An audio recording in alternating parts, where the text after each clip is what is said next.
inilalagay na nga po ang dahon ng balinghoy. Pampasarap ng pagkain. Sira na naman ang diet ng mangyan. Ari po, katabi ko po ang Marites.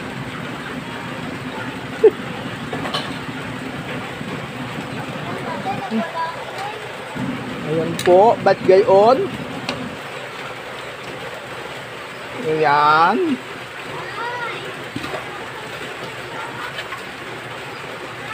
Ayan. Hintayin lang po natin itong maiga bago natin masarapin.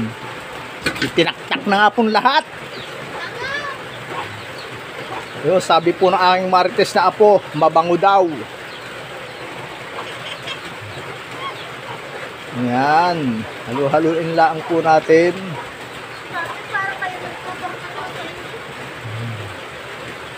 Kayo nga ba pag nakapangain